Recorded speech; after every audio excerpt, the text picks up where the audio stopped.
Hey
आप सभी पत्रकार इस कार्यक्रम में पहुंचे। इंडियन मीडिया काउंसिल का बता देता हूं कि इंडियन मीडिया काउंसिल का गठन कब हुआ।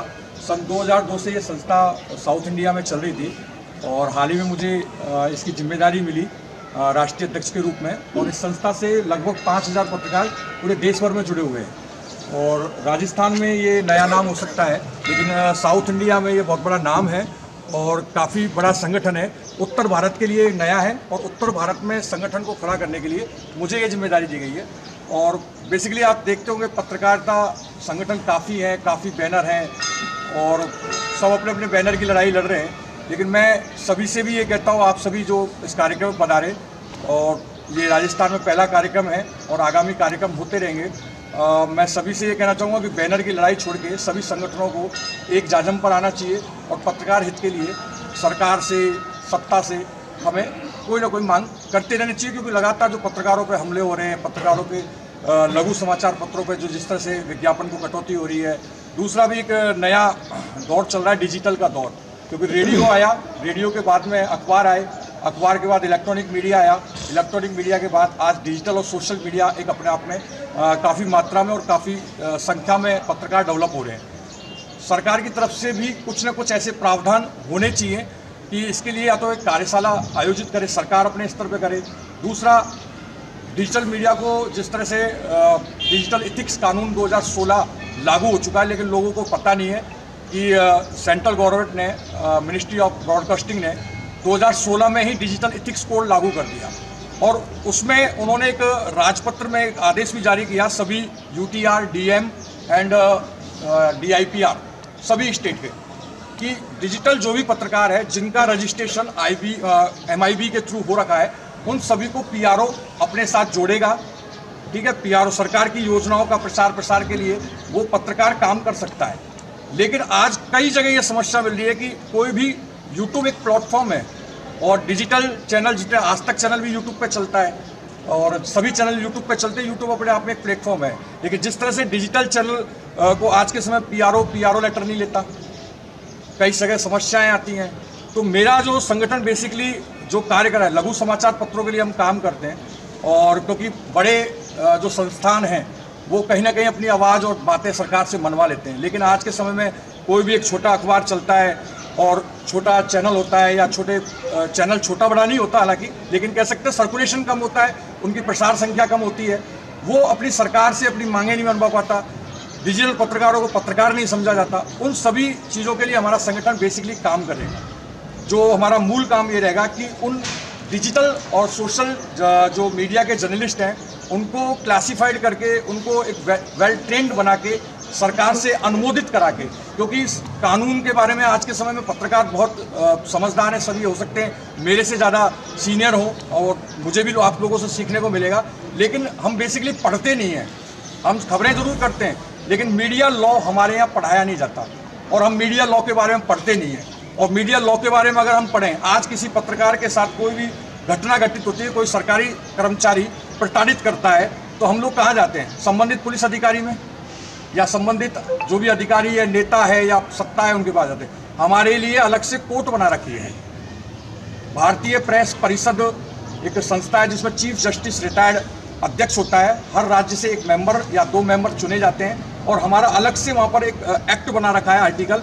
शायद कम पत्रकारों को पता हो सकता है सभी को पता हो। अगर कोई भी सरकारी अधिकारी या कोई भी सरकारी मुलाजिम हमारे साथ बदतमीजी करता है या खबर के दौरान हमारे साथ झगड़ा होता है, तो हम उस प्लेटफॉर्म पे एक मुकदमा दर्ज कर सकते हैं और उसकी प्रोसीडिंग एक कोर्ट की भांति चलेगी। ये शायद कोई नहीं करता। मैं घटना 2 जना देखता हूँ, जाते हैं पुलिस के यहाँ धरना देते हैं या चीज़ करते हैं। हम पुलिस के खिलाफ भी हुआ मुकदमा, मैंने ऐसे जयपुर में 15 मुकदमे करे और जिसमें मैंने 17 सीसी का नोटिस वहाँ से दिलवाया, दिल्ली से। एग्जाम्पल के तौर पे बजाज नगर थाने में एक मामला हुआ था। प्रकाश जी करके एक इंस्पेक्टर थे, सब इंस्पेक्टर, वो आज तक चक्कर लगा रहे हैं दिल्ली के।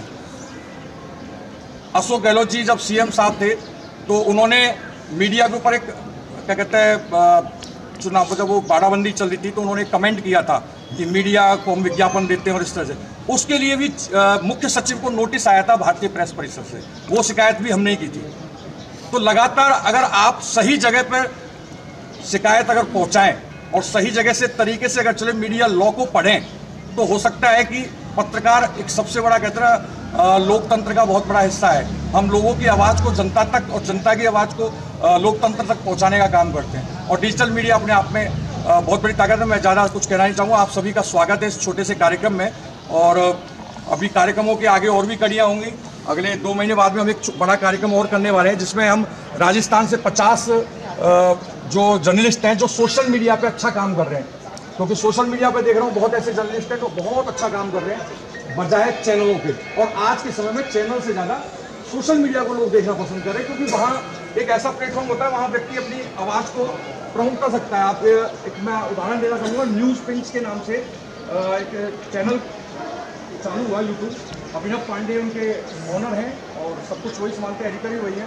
उन्होंने हमारे राजस्थान में जोजरी नदी का मुद्दा उठाया, जो रविंद्र सिंह भाटी लगातार उठा रहे थे। जोजरी नदी का मुद्दा उन्होंने उठाया। उठाने के तुरंत 2 दिन बाद में सुप्रीम कोर्ट के चीफ जस्टिस ने उस पर संज्ञान लिया और उस चैनल का, यूट्यूब चैनल का जिक्र किया।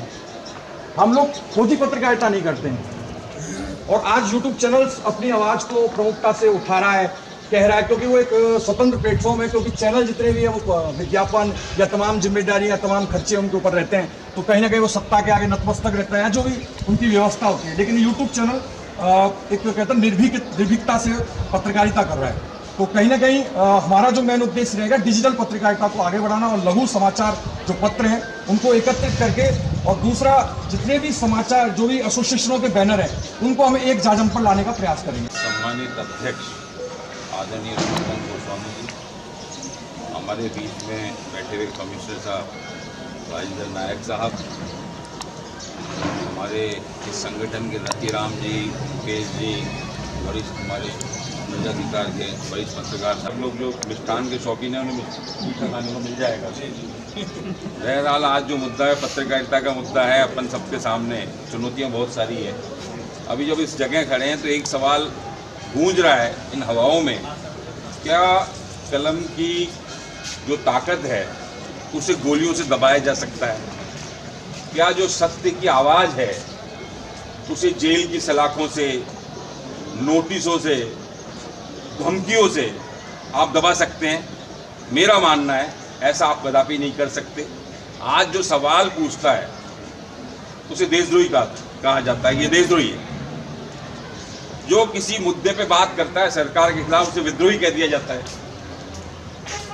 मैं ये कहना चाहता हूँ कि कलम की शाही खून की जो हमारे रगों में दौड़ रहा है उससे भी ज़्यादा मजबूत होती है। और जो हम लिख के आते हैं, आप यकीन मानना, जब आम आदमी अपने बिस्तरों में सो रहा होता है रात को या दोपहर में, तब एक पत्रकार गांव की गलियों में, अदालत के बाहर, जेल के बाहर, विधानसभा के बाहर, बारिश में, तूफान में रिपोर्टिंग कर रहा होता है। उसका सिला उसे उस हिसाब से नहीं मिलता। कहने को तो हम चौथा स्तंभ हैं, लेकिन क्या पत्रकारों को चौथे स्तंभ की सुविधाएं मिल रही है क्या? बिल्कुल नहीं। नायक साहब बैठे हैं, नायक साहब खुद एक स्तंभ रहे हैं लोकतंत्र का। पत्रकारों को चौथा स्तंभ तो आपने कह दिया, लेकिन आप उससे सुविधा भी तो दो। पत्रकार को एक अखबार वाला या चैनल वाला हटा देगा, उसका रोजगार का संकट खड़ा हो जाता है। अच्छे मुद्दे उठाए रमाकांत गोस्वामी जी ने अपने बैनर के द्वारा। मैं कहना चाहता हूँ वो समय भी आप याद रखो जब गणेश शंकर विद्यार्थी जो थे, उन्होंने अखबार निकाला, पहले पत्रकार थे, और उन्होंने अखबार के लिए अपनी जान दे दी। बोले सत्य नहीं बिकेगा, जान दे दी। बाल गंगाधर तिलक हुए सर, केसरी के माध्यम से अंग्रेजी हुकूमत को उन्होंने चुनौती दी। बोले कर लो आप जो करो। हमारे रामनाथ गोयनका साहब हैं, तानाशाही हुई सरकार की, उन्होंने कहा मैं अखबार बंद नहीं करूंगा। अपनी उस पर अड़ी रहे। आज स्थिति ये है, कई सरकारें, मैं किसी पर्टिकुलर सरकार की बात नहीं कर रहा, चैनल बंद करने की कोशिश हो रही है, अखबारों को बंद करने की कोशिश हो रही है। ऐसे समय में एक बहुत आशा ले राजस्थान की राजनीति, TNI चैनल आप शुरू कर रखा है, तो मेरा मानना है एक सशक्त व्यक्तित्व हमें राजस्थान में इस संगठन के माध्यम से मिला है, जो समय समय पत्रकारों की आवाज़ को विधानसभा में, लोकसभा में, संसद में लेके जाएंगे, उठाएंगे। ज़्यादा आज बोलने का समय नहीं है। मैं इतना ही कहना चाहता हूँ कि सत्य को परेशान किया जा सकता है, पराजित नहीं किया जा सकता। धन्यवाद।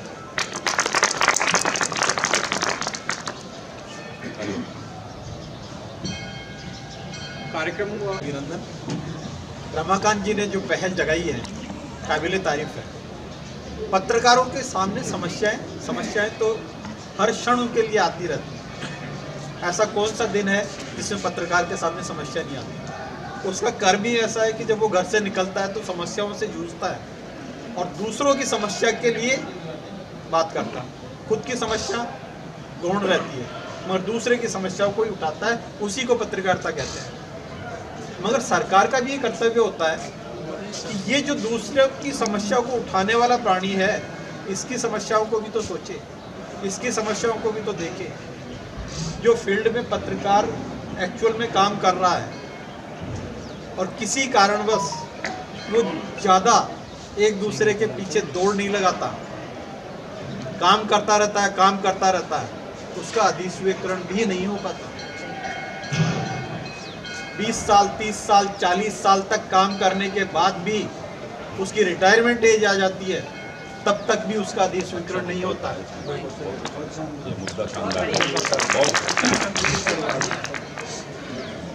तो मैं रमाकांत जी से निवेदन करता हूं कि इस मुद्दे को प्राथमिकता से उठाएं कि जो व्यक्ति अपनी किशोर अवस्था, युवा अवस्था करता हुआ रिटायरमेंट को पार कर गया और उसके बावजूद भी उसका अधिस्वीकरण नहीं होता, इस बारे में निश्चित रूप से कुछ ठोस कदम उठाएं।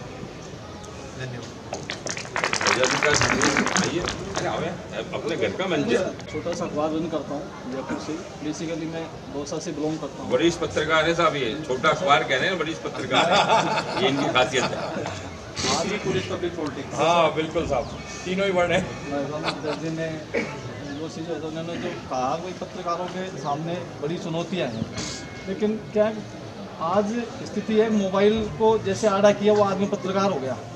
पत्रकारों की कोई पढ़ाई लिखाई नहीं है, पत्रकारों की कोई छटनी नहीं है, तो एक तो ये भी बहुत बड़ी समस्या है। यूट्यूब वगैरह जो आ गए, उनसे भी पत्रकारिता का जो काफ़ी दोहन हो रहा है एक तरीके से।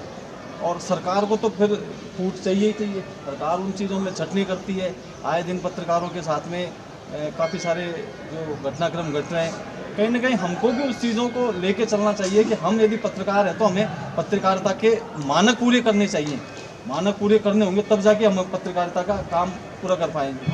कहने को पत्रकारिता नहीं, हमको कुछ लिखने के लिए है, कलम ली है, कलम ले रखी है तो उसको लिखना भी चाहिए समय समय पर। अब सरकारों का तो ऐसा स्थिति हो गई है कि कितना ही लिखो, एक आदमी कुछ लिखता है दूसरा उसको क्रॉस करता है। ये भी एक बहुत बड़ी समस्या है पत्रकारिता के लिए। जहाँ बड़े चैनल्स हैं, आजकल एक्चुअली कॉमर्शलाइजेशन हो चुका है। बड़े जो मीडिया हाउसेज हैं उन्होंने छोटों को दबाने का पूरी तरह से पूरी कोशिश हो चुकी है। सरकार भी उसी तरीके से काम कर रही है। आने वाले समय में अब आप देखेंगे कि जो रिटर्न ही नहीं भरी जानी है, जिन्होंने जो अखबार चला रखे हैं उनके रिटर्न भरने में बहुत दिक्कतें आएंगी। तो फिर दूसरा पत्रकारों को तो ये देखना, काफ़ी सारे संगठन हो गए। संगठन भी सिर्फ अपने वर्किंग स्टाइल करें वहाँ तक तो ठीक है। एक दूसरे को नीचा दिखाने के लिए, एक दूसरे को क्रॉस करने का ये काम बहुत ज़्यादा हो गया। कम से कम किसी बैनर के नीचे तो सारे पत्रकार जो संगठन उनको एक जगह रहना चाहिए। मैं देखता हूँ कई बार पत्रकारों को हमको धरना प्रदर्शन करना पड़ता है। यदि पत्रकार धरना प्रदर्शन कर रहा है तो वो एक शेमफुल पोजीशन वाली स्थिति होती है कि हमें एक टाइम हुआ करता था, सुनते हैं, लोगों को देखते भी हैं, उनके एक कलम से सरकारें हिला करती थी। सारे जो वरिष्ठ पत्रकार, आपने तो सारी चीज़ों को देख रखा है। अब तो क्या है कि बड़ा अजीब स्थिति हो गई पत्रकारिता की। किंग सिटी प्रेस क्लब चल रहा है और भी सारे जो क्लब चल रहे हैं। मैं काफ़ी समय से 20 वर्ष से 25 वर्ष से मैं उससे जुड़ा हूँ। तो मैं हमेशा यही कहता हूँ, रोटी और उसकी जो रेट बढ़ाने घटाने के अलावा जो मूल जो है ना पत्रकार हितों की, मेरे को तो लगा नहीं किसी भी इतने दिन से रहे जोशी जो भाई साहब रहे। मैं हमेशा कहता था इनसे कोई पत्रकारों की जो मूल स्थिति है ना उनको तो तैयार करो कम से कम। भाई उनको आज एक पत्रकारिता काम कर रहा है, 2 दिन बाद में है या नहीं, उसके पीछे से क्या है, कुछ भी नहीं है। तो ये चीज़ें हमको भी कहीं ना कहीं पत्रकार दिखाने के लिए उस मूल कर्म को करना चाहिए, तब जाके सिस्टम और सरकार को ये नोटिस होगा कि हाँ ये वास्तव में पत्रकार ही है। धन्यवाद। मैं यहाँ नायब काजी हूँ। हमारे समाज में रिश्ते शादी वगैरह हम कराते हैं। मेरी लगभग 5 सालों से मित्रता है श्री रमाकांत जी से। और हमारी एक संस्था है वर्क, जो ये जिसका लोगो ये है, इसमें वृक्ष है, सभी धर्मों के इसमें वो है WORK, work world organisation of religion and knowledge. इसका मैं राजस्थान का प्रवक्ता हूँ। और ये संस्था भारत में सतयुग के लिए कार्य कर रही है और भारत विश्व नरेश पद पर विराजमान हो इसके लिए कार्य किया जाता है। पूरे भारत के अंदर हमारे वर्कर्स हैं और हमारी बातचीत होती है गायत्री परिवार से, जिसके लगभग 30-40 करोड़ सदस्य भारत में हैं। इसी तरह शांति कुंज वालों से होती है, इसी तरह विश्व ब्रह्म कुमारी वालों से होती है, और CRDG फाउंडेशन है। और भी कई लोग हैं जो इस तरह काम करते हैं, उनके साथ हमारे विचार विमर्श होते हैं। और साथ ही हम छोटे मोटे सेवा के कार्य भी करते हैं। और उसमें हम कह सकते हैं कि उसमें सबसे बड़ा कार्य यह है कि श्री अमरनाथ यात्रा में हम मेडिकल कैंप लगाते हैं बालटाल के अंदर। कि बालटाल कश्मीर से 2500 किलोमीटर की ऊंचाई पर है और वहाँ से आगे सिर्फ टट्टुओं पर या फिर हेलीकॉप्टर से जाया जाता है। एक तरफ रामबान से आते हैं, एक तरफ बालटाल से आते हैं। बालटाल में गृह मंत्रालय के परमिशन के बाद, पुलिस वेरिफिकेशन के बाद हमारा कैंप वहाँ पर लगता है। रोज़ाना लगभग 200 श्रद्धालुओं को हम वहाँ पर देखते हैं। रजिस्टर मेंटेन होता है हमारा, और फौजी भी होते हैं, वो भी होते हैं, सभी लोग देखते हैं। और इस समाज सेवा के कार्य में ये एक अपवाद हो सकता है कि मुस्लिम समाज की तरफ से हमने अंगदान भी कर दिया, यानी कि मैंने खुद ने भी अपने अंगदान का प्लीज भरा हुआ है।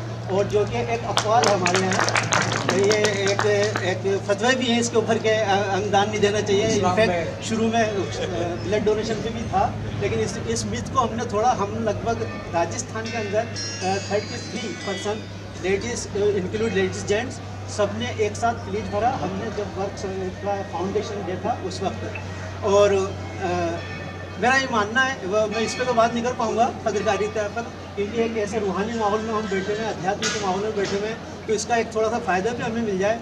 मेरा ये मानना है कि ऐसा नहीं हो सकता कि हिंदुओं का ईश्वर अलग हो और मुसलमान का अलग हो, कालों का अलग हो, गोरों का अलग हो, अंग्रेज़ों का अलग हो। या आसमान में भी 2 ईश्वर हो सकते हैं? कदापि नहीं। इसके अलावा मेरा ये मानना है कि इस धरती पर सर्वप्रथम ईश्वरीय धर्म जो है वो सनातन धर्म है। और मेरा ये भी मानना है कि धरती पर, और ये ऐसी बात नहीं है कि मैं चंद लोगों के ये आप, बल्कि बहुत मेरे मुंह से गलत ही निकल गया कि चंद लोग, आप महान लोग हैं, आपके द्वारा कोई बात फैलेगी तो लाखों लोगों में जाएगी। इससे पहले भी मैं बड़े बड़े मंचों से ये बात कह चुका हूँ, क्योंकि इस पर मेरा बिलीव है। और आश्चर्य होगा आपको कि कुरान का पढ़ने वाला कोई भी अगर वो समझ के पढ़ेगा तो इस बिलीव को इनकार नहीं कर सकता। साथ में एक चीज़ और जोड़ूं कि इस धरती पर सर्वप्रथम ईश्वरीय वाणी जो है वो वेद है, और वेद की जो शिक्षा है, वेद अखिलो धर्म मूलम, धर्म की जो बुनियाद है वो वेद पर है। और वेद की शिक्षा हमें बताती है कि एकम ब्रह्म दिव्यक्ति नास्ति नैना नास्ति किंचन, के वो ईश्वर एक ही है, उसका कोई दूसरा नहीं है, लेख मात्र भी नहीं है। और इसी तरह रामायण की एक चौपाई है जो मुझे अभी याद आ गई कि हमारा ईश्वर एक है और हमारे माता पिता भी एक ही है। ऐसा नहीं हो सकता कि वो कोई दूसरे की संतान है, हम किसी और की संतान है। इसी बात को रामायण की बालकांड में एक चौपाई मिलती है, वहाँ ये बात दर्ज है कि सौम्यम भू मनु अरुषतु रूपा जिन्हें है नर श्रेष्ठ अनुपा, दंपति धर्म आचरण नीका अजहु गाँव श्रुति जिन्हें के लिखा। अब मैं बता दूँ कि हमारे यहाँ ये मान्यता है कि जब कोई बात बोल रहा हो और उस समय अजान हो जाए तो वो इस बात की गवाही होती है कि ये बात सत्य बोल रहा है।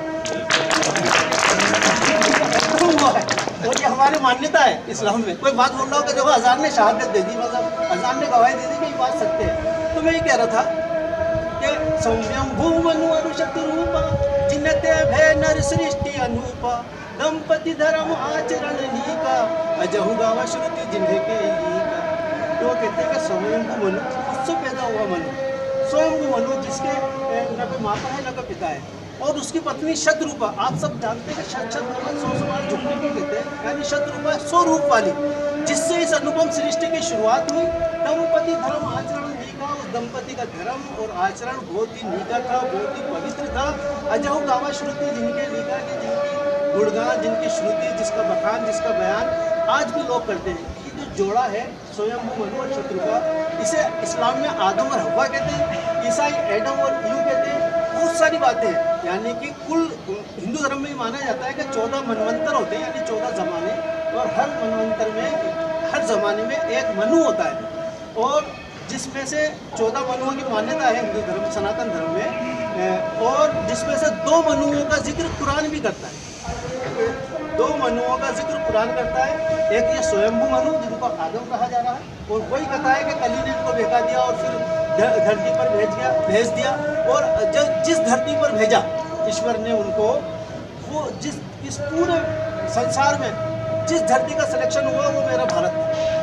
तो अगर कोई व्यक्ति इस्लाम को मानने वाला, जो जिसका बिलीव ये है कि उसके पहले पैगंबर, पहले अवतार हिंदुस्तान में उतरे, तो उनके लिए भारत पुण्य भूमि है।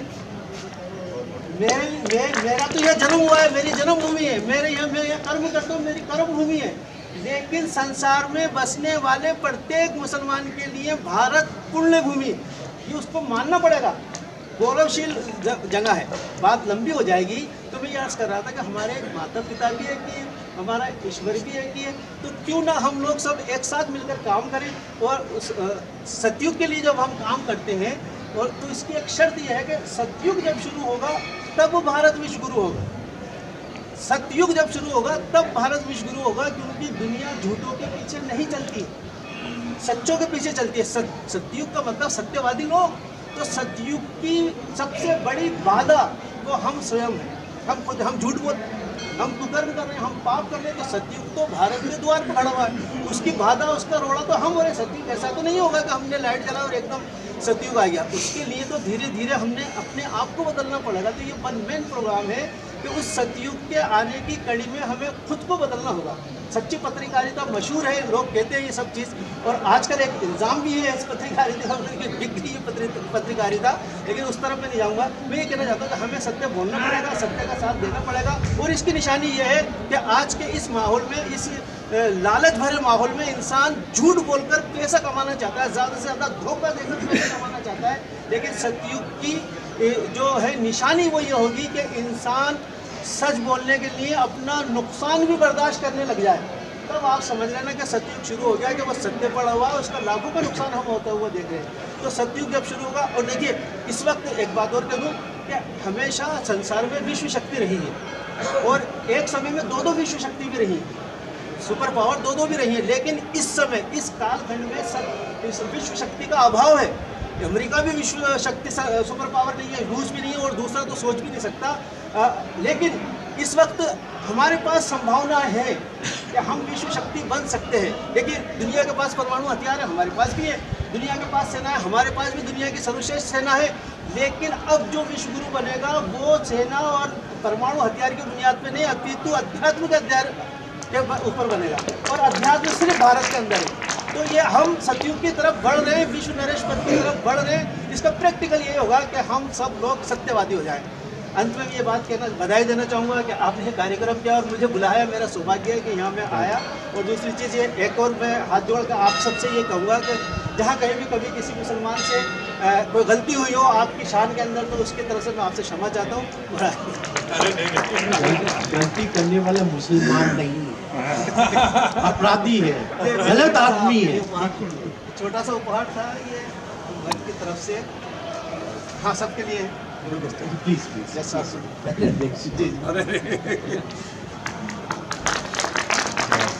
इसका हमारी टेल लाइन भी यही है, सतयुग जब शुरू होगा भारत विश्व।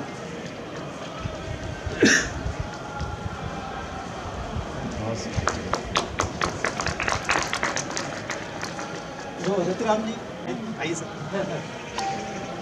मिश्रा जी कुछ ऐसा नहीं, बिल्कुल बिल्कुल।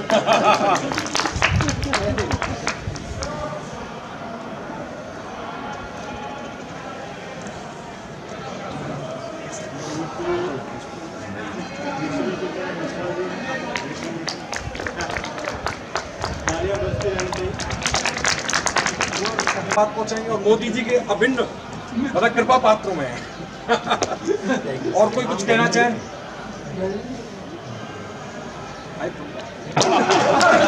सब आदरणीय सभी का स्वागत। मैं गंगापुर सिटी जिला सभा माधोपुर से हूँ। गत 1988 से स्वतंत्र पत्रकार के रूप में कार्यरत हूँ। प्रदेश के विभिन्न संगठनों से भी अब तक जुड़ा हुआ रहा हूँ, और अभी भी गत 2020 से मैं जार से जुड़ा हुआ था, और प्रदेश में कुछ पदाधिकारी था। नेशनल लेवल एडीजे का मैं सदस्य रह चुका हूँ, कार्यकारिणी सदस्य। इतने सालों से मैंने देखा, मैंने सर्वप्रथम जो मेरी पत्रकारिता शुरू करी थी विनीत नारायण जी नल्ली सिंह के साथ शुरू करी थी, जिनका आह्वानी का प्रोग्राम आता था। उनके साथ उनके नेतृत्व में सानिध्य में मैं पत्रकारिता शुरू करी थी। वैसे मैं एक बिजनेसमैन हूँ, कपड़े का बिजनेस है मेरा, लेकिन शुरू से शौक रहा करा। इस बीच में मैंने बहुत सी चीज़ें देखी पत्रकारों के हित में अहित में। तो हित में तो कम देखी, अहित में ही मैंने ज़्यादा देखी। आज जैसे कोई भी बात होती है, हम पत्रकार संगठनों को बात करते हैं, शुरू में सब पत्रकार संगठन आते हैं, लेकिन उसके बाद उस व्यक्ति से पार्टी से जाकर मिलकर उस मामले को दबा दिया जाता है। हमारे ज़िले में भी कई घटनाएं हुई थी। एक पत्रकार के साथ मारपीट हुई, पूरे जितने संगठन थे हमारे ज़िले के सारे संगठन एकत्रित होकर और उस पत्रकार के साथ उतरे, सरकार का विरोध किया, विधायक इंदिरा मीना को सड़क पर लाके खड़ा कर दिया। लेकिन कुछ पत्रकार हमारे ऐसे निकले जिन्होंने विधायक इंदिरा मीना से सौदा करके उस पत्रकार को डाउन कर दिया और मामले को रफा दफा करके उसके खिलाफ कार्रवाई हटवा दी। तो मैंने इतने सालों में इतने अनुभवों को झेला है, इतने पत्रकारिता संगठनों को देखा है। मैं तो रमाकांत जी से एक निवेदन करूंगा, रमाकांत जी आज आपके सानिध्य में मुझे आने का मौका मिला, मुकेश जी का आदेश आया था कि ये जो संगठन से आप कार्य करवा रहे हैं, ये शुरू कर रहे हैं राजस्थान में, तो ये ऐसा हो कि जमीन से जुड़े हुए पत्रकारों तक ये संगठन पहुंचे और पदाधिकारियों की ना होकर पहले जमीन से जो जुड़े हुए हैं छोटे पत्रकार, उनकी आवाज़ सरकार तक पहुंचे और उनको उसका फायदा मिले। ये नहीं हो कि आज यहाँ बैठे हैं वो लोग तो ठीक है, और जो इनके पीछे इस संगठन को मजबूत कर रहे हैं उनकी कोई सुनवाई हो नहीं, या उनके खिलाफ कोई जो अधिकारी या पदाधिकारी या नेता जो उनके खिलाफ कार्रवाई कर रहे हैं, तो उनकी आवाज़ बुलंद होनी चाहिए। और सबको एक मिलजुल कर सारे संगठनों, चाहे कोई सा भी संगठन हो प्रदेश का, मेरा मानना है सभी संगठनों को एक साथ मिलकर उस समय कार्य करना चाहिए, सबका सहयोग करना चाहिए। बस मेरा मानना तो ये। धन्यवाद। बस जीवन में एक चीज़ याद रखिए कि खुश रहना सीखिए। उसके उदाहरण बता देता हूँ कि खुश कैसे रहा जाता है। आजकल एक कहावत है कि किसी की खुशी में जा सको न जा सको, मुसीबत में जरूर जाना चाहिए, ऐसा बोलते हैं। ये आधुनिक युग है, ये कहावत बदल गई है। ये कहावत क्या हो गई है, आप किसी के दुख में न जाओ पर खुशी में जरूर जाओ, क्योंकि दुखी तो वो पहले ही है, आप भी जाके उसको दुखी कर दोगे। खुशी में जाओ, कम से कम हंसते रहोगे। दूसरी चीज़, एक पुरानी कहावत थी कि जब दिनमान खराब होते हैं तो ऊँट पर बैठे आदमी को कुत्ता खा जाता है। अब आदमी बैठे कैसे खा जाता है, ऊँट बैठा हुआ था, आदमी बैठा, कुत्ता खा गया। लेकिन इस युग में ये कहावत बदल गई है। क्या हो गई है, जब दिनमान खराब होते हैं तो खड़े ऊँट पे बोने आदमी को बैठे हुए हज वाला कुत्ता खा जाता है। इसको बोलते हैं दिनमान खराब। एक चीज़ पे आते हैं, ये संगठन है, ये रमाकांत जी है। बनाइए, हथेली बनाइए, ऐसे एक उंगली मारिए, सब मारिए। बस अब गर्मी पैदा करता हूँ, ठीक है। ये मुकेश जी आ गए, कुछ आवाज आ रही है? अरे भैया आप मुकेश जी तो ज़्यादा आ रही है, ज़्यादा आ रही है। फिर रवि राम जी आ गए, और ये फिर हरिओम चौधरी आ गया, और ये फिर आप सारे आ गए। देखो आइए, यही काम होना चाहिए पत्रकारिता में, संगठन के साथ में। लेकिन होता क्या है, अच्छा रमाकांत जी का नंबर आ गया, सारा बहुत बोलता था, आज पकड़ में आया है। जिसको बोलते हैं ना, ऊँट पहाड़ के नीचे आया, वो वाली चीज़ है। तो ऐसी भावना न होकर के सहयोग की भावना है। इसी के साथ मैं अपनी वाणी को विराम देता हूँ। मुस्कुराते रहिए, हंसते रहिए।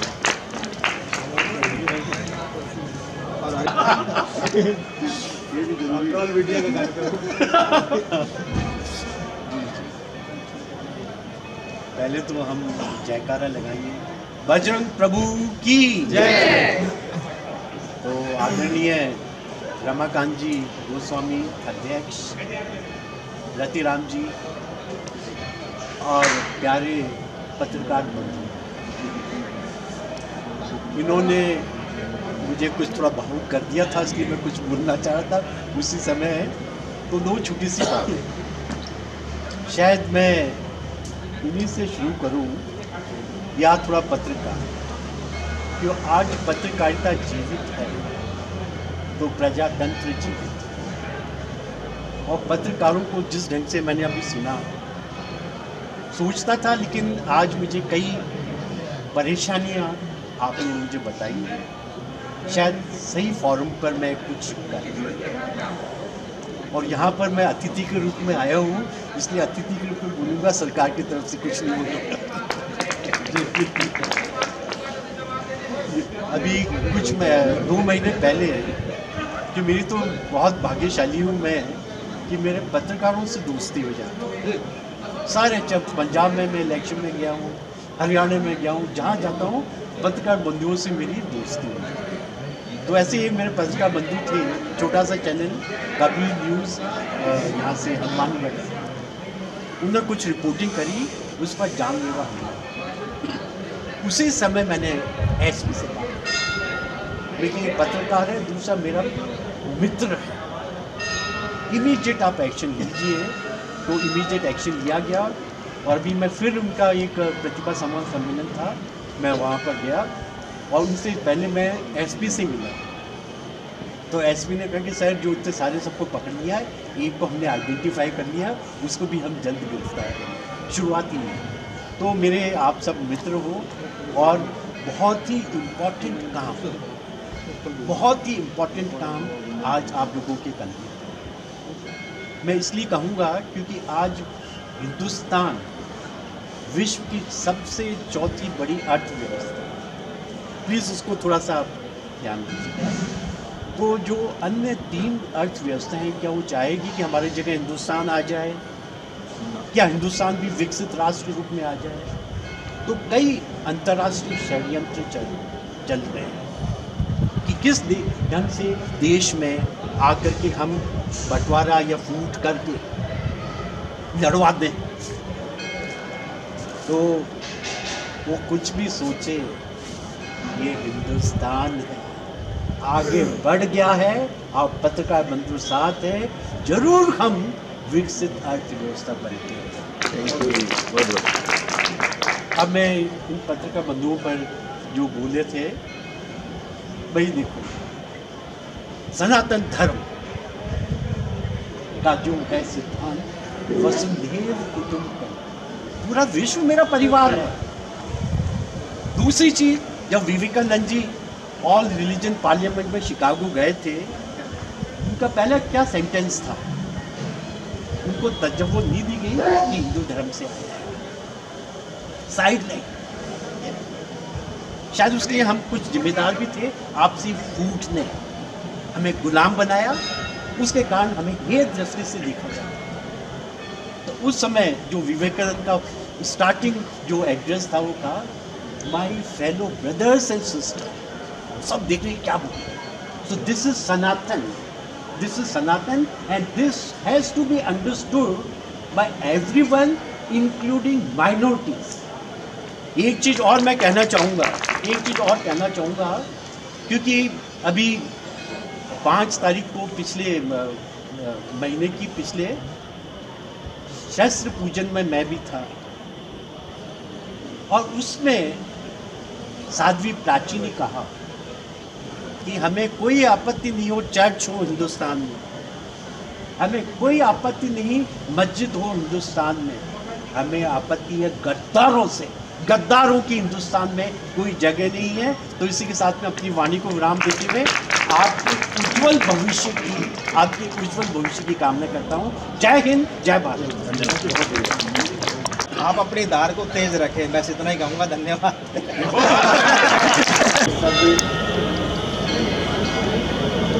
के लिए मैं पहले भी काम कर रहा हूँ, लोग साथ में, क्योंकि नया विषय ये है कि पत्रकार क्या है और क्या हो गए। आज के 10 साल पहले पत्रकार क्या थी और आज क्या हो गए। जिस समय पत्रकारों का नाम चलता था, एक पत्रकार जहाँ उपस्थिति हो जाती थी वहाँ पे प्रशासन नतमस्तक हो जाता था, क्योंकि गलतियाँ सबसे होती हैं। प्रशासन में कई कमियाँ रहती थी, उस वजह से वो डरते भी थे। आज क्यों नहीं डरते? क्योंकि आज अपने ही साथी अपनी टाइम को चाहिए। मैं किसी चैनल में जाके आया, कोई कमी लगी मैंने बताया, दूसरा कोई साथी पत्रकार गया तो वो कहेगा कि ऐसा कुछ ही नहीं है, हम बैठे हैं। सबसे बड़ा दूसरी बड़ी बात क्या है कि आज जयपुर में पत्रकारिता करना इतना मुश्किल हो गया है, और उसका कारण वही है एक दूसरे की टाइम को चाहिए। अगर यहाँ जयपुर में राजधानी में ऐसी स्थिति है तो बाहर तो और भी ज़्यादा स्थितियाँ खराब है। समय कम है, इसलिए मैं एक निवेदन करना चाहता हूँ आपके परिषद की तरफ से, एकजुटता के साथ कार्य करें, सबको साथ लेके चलें। मैं गलत हूँ तो केवल मुझे समझाया जाए, न कि मेरी टांग खींचाई जाए। एक तरीके से एक समूह बने, हर विषय पर घर में बैठ के बात कर लें, लेकिन किस चीज़ को बाहर उजागर नहीं करें कि हमने ये किया है। बाकी तो फिर मिलेंगे, और बातें होती रहेगी। धन्यवाद।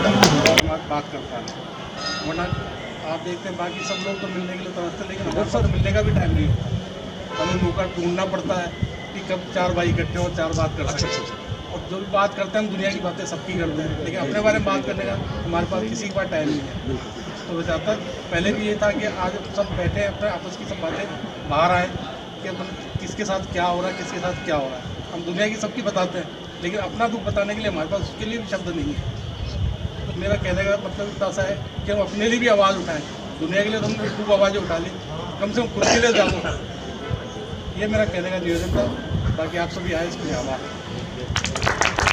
परिषद ने लगातार साल में 5 कार्यक्रम का एक पूरा प्रारूप बनाया, कैलेंडर बनाया है कि हम लगभग 5 कार्यक्रम करेंगे और लोगों को जोड़ने का प्रयास करेंगे, क्योंकि हमारा किसी संगठन से कोई गुरेज नहीं है, चाहे वो पिंक सिटी प्रेस क्लब हो, चाहे जार हो, इंडियन क्या कहते हैं IFWJ हो या श्रमजीवी हो, हम सभी को निमंत्रण दिया है।